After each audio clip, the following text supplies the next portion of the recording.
Hey, this is Act with Cat. My name is Cat Black. I am here today because I thought I would share a couple of, just tricks that I do when I'm having trouble getting into a character. You may have your own tricks. You may know all of this stuff already. I'm not inventing the wheel or anything, but I'm just here to remind you that this stuff works and give it a try and let me know what you think and if it works for you.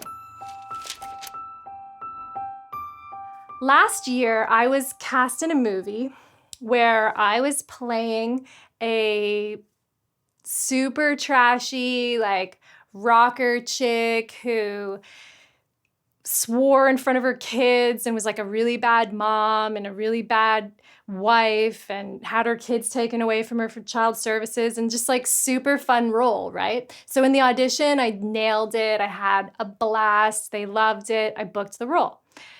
So then I started working on it, and I realized that I was just kind of coming up against a wall with the role. I just couldn't really get into it. I wasn't being the character. I was playing at the character. I was making fun of the character, and I realized that I was kind of judging the character.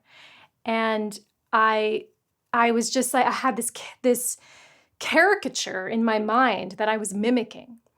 And that's not what we want to do. It's not fun for us. I mean, it can be a little cathartic to make fun of people, but that's not what we want to do. So I started thinking and finally fell back on what I usually do when I come up against this. And I often do this even when I'm not having trouble, just because it's a really great exercise and it really opens up my mind. But it really works when you're having trouble getting into a role. So first I ask myself, how am I not like this character? That's easy, right? You can list off probably a bunch of reasons why you're not like this character. And then I list off how I'm like this character. And this is all after you've done all of your great, text analysis and figured out who you are in the story and what your journey is and how you're serving the hero's journey if you're not the hero, and what your problem is and what you're fighting for and all that really great stuff. So after you've done all of that, you ask yourself, how am I like this character and how am I not like this character? And the how am I like this character might be a little more difficult than the how am I not like this character. But I guarantee you can find a couple of things, a couple of ways to get into this character and have, relate to them. And that's what we want. We just want to find a little bit of rapport with this character. You can do that part before or after the next step. The next step is the fun stuff. So when I have trouble getting into a character, I put the script aside. I stop looking at it. I stop beating myself up about it. I stop trying to work on it and figure it out. And I kind of take a deep breath and I start Googling. I start researching. I'll literally write in what my character is going through and see what comes up. Sometimes, there's more stuff than others. Sometimes you got to deep dive down the rabbit hole of the internet, finding YouTube videos of people talking or, blogs. But you'll find stuff.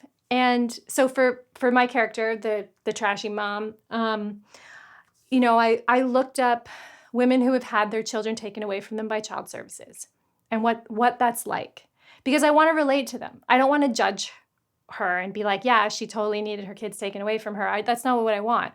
What I want is to understand where she's coming from and how she feels. And that just kept leading me down other paths. And I realized that, my character felt totally victimized, and she didn't trust people. She didn't trust the government. She didn't trust just life in general. And everything just came back to that. And that's when my mind just opened up and I got creative and I was able to just have fun and fill those characters' shoes. And that's what we want. Because if we're not inspired and our mind isn't creating and our imagination isn't going wild with our characters, what are we doing? Just saying our lines? No, we don't want to do that. We want to have fun, right? You can call people that you know or talk to people that have actually been through some of these experiences that your character have been through. That would be the best because then you can actually ask them questions about it. You can read books, particularly if it's from a different era. This is just the ways in which you can research a role are endless. You can go to the museum, you can look at art, you can read poetry, whatever it is. It's like there's no like handbook that tells you exactly what you need to do. It's all on you. You get to decide who this character is, and your mind can lead you anywhere it wants to. As long as you're inspired and you're creating your character's life, it's all good. This is Act with Kat. Thank you for joining me today. If you like this video, subscribe and like it, and I'll see you next week.